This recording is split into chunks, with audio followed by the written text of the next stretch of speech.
Happy day 3, everybody. It's amazing that you've made it so far. Congratulations on showing up for yourself for day 1, day 2, and day 3. I'm very proud of all of you, and I have already seen some really cool changes in people messaging me with some awesome things that they have been experiencing. So, super duper good. Today's coaching is going to be all about stress and happiness. And so let me say this right off the bat. It is very important that you fully understand the negative effects of stress on your immune system and how that transfers into an inability to lose body fat. When women come to me, when I'm talking to them about joining my VIP transformation program, and they say, I've tried it all, I've stuck with it, I did everything totally correctly by the book and nothing happened. The first thing I ask women is, how stressed out are you? How much of the time do you live in fear, worry, anxiety, depression, busyness, judgment, chaos, anger, like all the stuff that doesn't feel good? And that right there is one of the biggest determining factors in somebody's success in weight loss or not. And I'm going to explain to you why. We might get a little sciencey here today, but it is incredibly fascinating stuff. And it is just very, very important that you understand how important it is. So after we talk about the science of stress and what it does to your body, I'm going to provide you some solutions to de-stress and methods to find your happiness. Because let me tell you, if you are not happy, nobody is going to make you happy. There is no person, there is no thing that anybody could do or say that will genuinely fill you up. It may provide a Band-Aid. You might feel happy for a moment if you buy the thing or get the job or score the guy or whatever it is that you feel like you need, but it's a Band-Aid, and it still ends up feeling a little bit empty until we can figure out how to get beyond the stress of everyday life and truly be happy in ourselves and for ourselves, and not look for that happiness outside of ourselves. And it starts with having that really clear understanding of what living in unhappiness, which is stress, does to you. So let me be clear when we first talk about stress.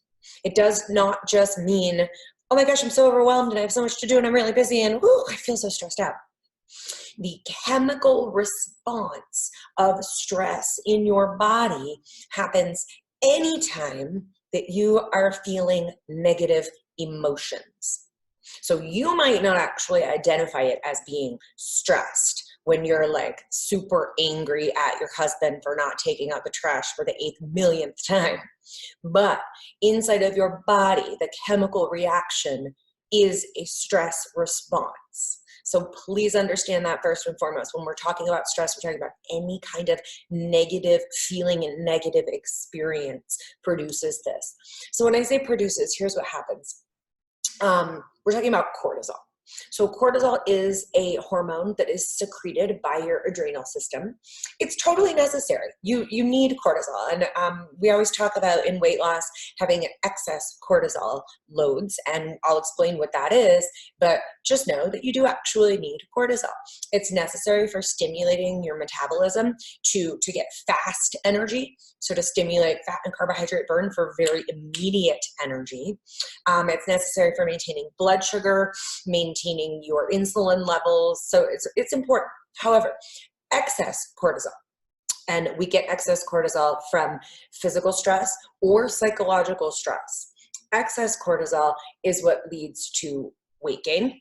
It leads to increased appetite, specifically for salty or sweet or high-fat craving kinds of foods. And it also makes less testosterone when we have elevated cortisol levels. So testosterone is not a male hormone or a female hormone. We both have it. Men just have more of it. However, testosterone is what is responsible for creating and maintaining lean muscle mass in your body. So as we age, we all start to lose it, men and women, but women already have less. So when we start to lose testosterone, it is very hard for us to retain lean muscle mass. when you combine that natural hormone decrease of testosterone of aging with elevated cortisol levels, forget ever maintaining any lean muscle mass, because cortisol levels decrease testosterone levels. High cortisol, low testosterone. Okay. If you have high cortisol and low testosterone, your body is holding on to body fat, specifically around the midsection, having a very hard time creating or maintaining lean muscle tissue. And then on top of that, when you start to lose lean muscle mass, your metabolism slows down. So less mass equals less calorie burn. So excess cortisol at the end of the day leads to less cortisol burn. It also leads to less human growth hormone production. HGH is the other hormone primarily responsible for burning body fat. When we have excess cortisol, we do not burn body fat. So let's talk about this from a scientific point of view. We have over 50 trillion cells in our bodies that are dying and recreating daily.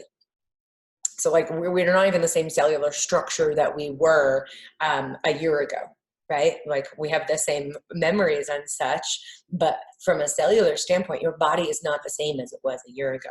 But your body is affected by the chemicals that you secrete. This is very important to understand. And the best example of this I can give you is when you're turned on.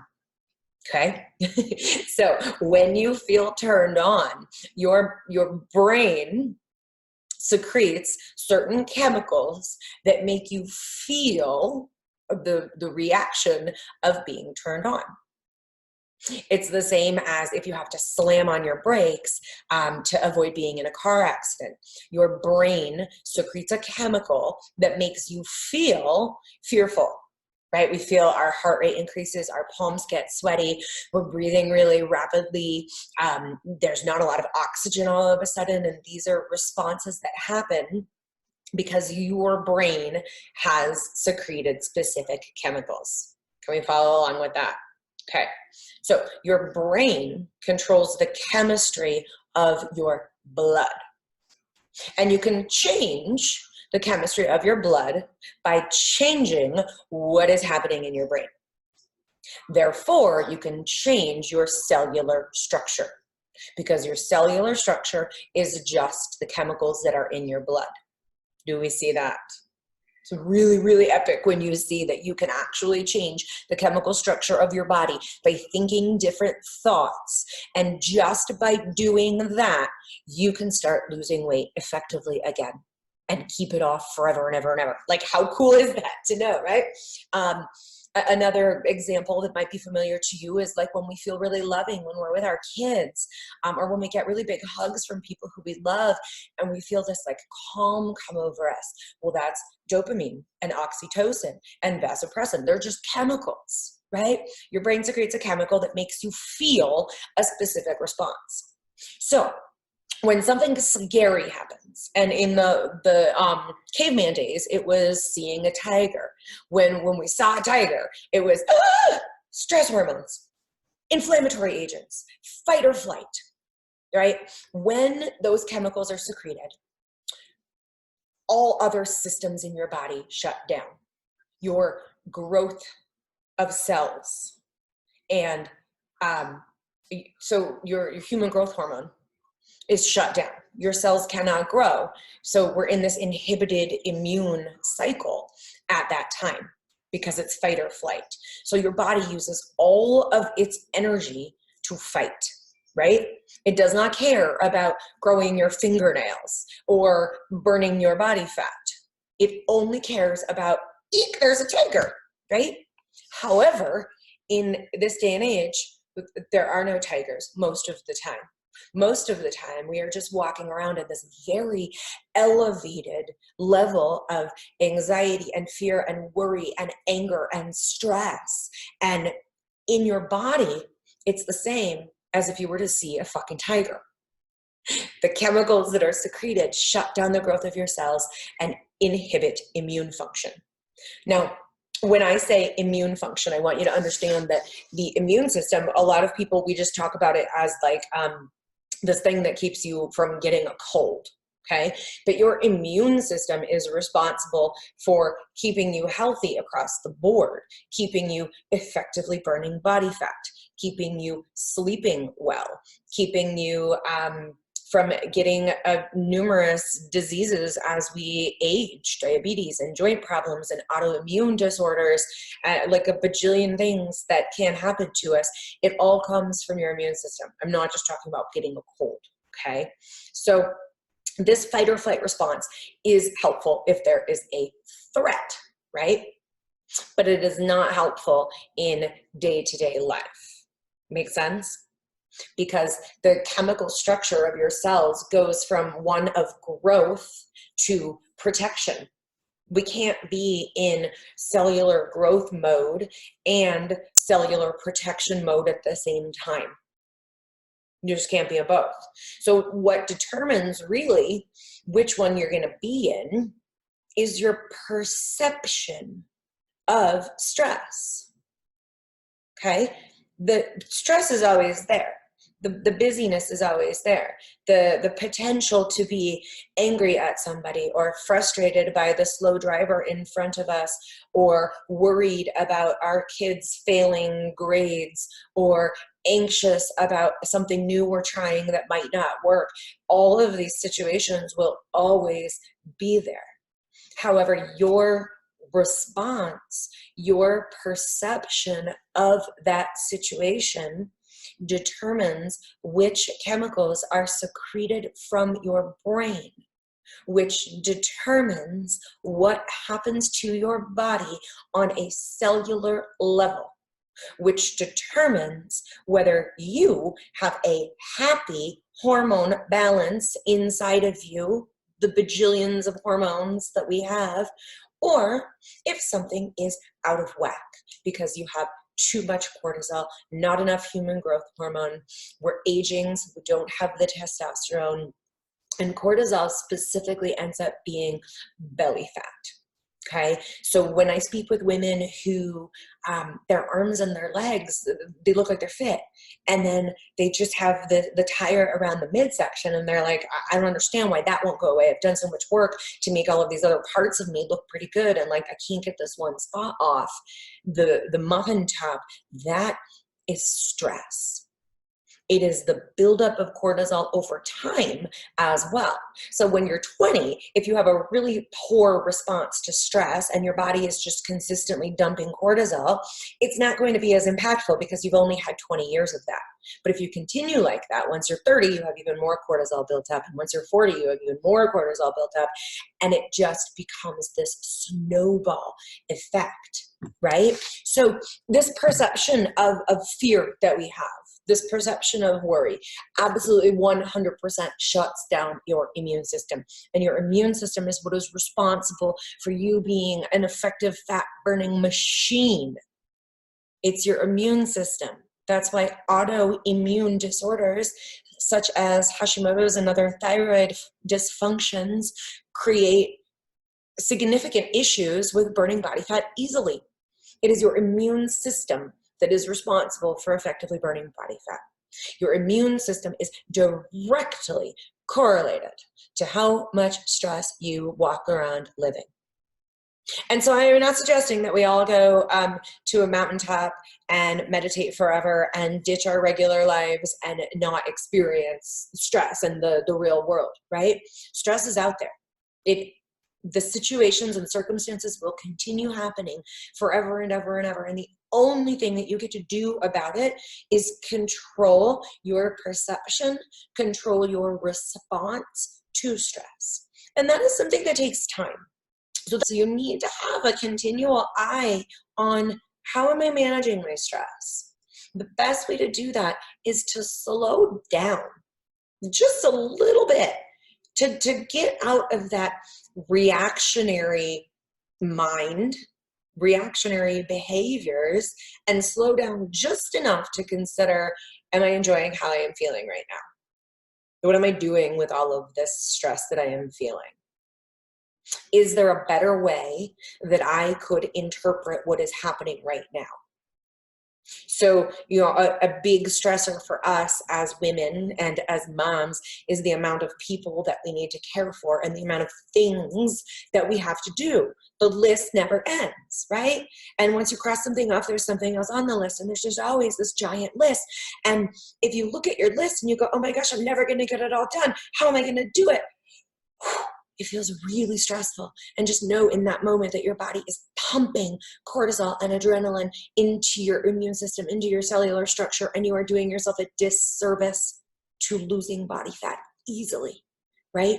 So a better way to approach, I got this big old long to-do list, is to be practical and to say, what's most important to get done? Surely not all of these things matter at the same level. What can I let go of? What do I not need to control at such a restrictive level that it's going to spin my wheels? Who can I ask for help? What can I just say, that's not my job? Get it off of my plate, right? A lot of times we take on so much, and if we really stop and assess it, a lot of what we're taking on, not everything has the same level of importance. And it's very easy if we take a step back to assign, okay, this thing is actually really important. And this, oh my gosh, I wanted to put those pictures up from our last family vacation, and they're like sitting on the floor next to the picture frames, and I can't ever remember to get the pictures inside the picture frames. That doesn't matter, right? Those are the times that you got to step back and go, how do I want to feel right now? And what is really important to me? And that goes back to yesterday's activities of how is it that I really want to feel? And what is this identity that I am creating? Do you want to create a life where you're feeling overwhelmed and exhausted? Or do you want to take control and step back and make decisions about what you will and will not allow inside of your little bubble, and what you need to and don't need to handle in your life, right? Even like really real stress, like finances, right? If we are feeling incredibly stressed because we don't know how to pay a bill, or we don't know where the next amount of money is going to come from, like how do you even combat that, right? It is taking steps back and appreciating what you do have. It is practicing gratitude and noticing how much goodness is really coming to you, and seeing that more goodness will come.